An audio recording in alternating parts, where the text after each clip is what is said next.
ఈరోజు వైశిష్యంలో భాగంగా కూడా మనం ఒక 2 ముక్కలు చెప్పుకున్నట్లయితే ఈ రోజున ముఖ్యంగా ఏంటంటే కర్కాటక సంక్రాంతి. అంటే సూర్య భగవానుడు మనకి మిథున రాశి నుంచి కర్కాటక రాశిలోకి ప్రవేశించడం అనేది జరుగుతుంది కనుక ఈ రోజున కర్కాటక సంక్రాంతి అని కూడా అంటారు. ప్రతి నెల ఆయన ఒక రాశి నుంచి మరొక రాశిలోకి ప్రవేశిస్తూ ఉంటారు కనుక ఇప్పుడు కర్కాటక రాశిలోకి ప్రవేశించడం, అలాగే దీంతో పాటుగా ఈ రోజు నుంచి దక్షిణాయనం కూడా ప్రారంభం అవ్వడం అనేది ఈ రెండు కూడా ఈరోజు విశిష్టతలో భాగంగా మనం చెప్పుకుంటాము.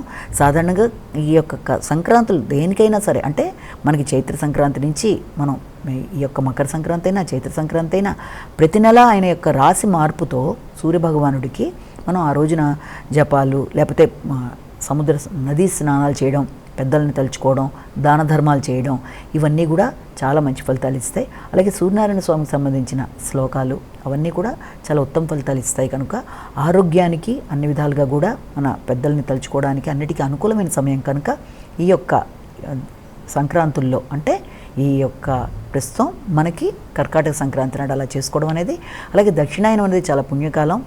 అందుకే అంటారు దక్షిణ సూర్యుడు పుణ్యార్జనలో దక్షుడు అంటారు. అంటే దక్షిణం వైపు ఆయన గమనం ప్రారంభమవుతుంది కనుక ఇక్కడి నుంచి 6 నెలల కాలం దీన్ని దక్షిణాయనం అని అంటాము.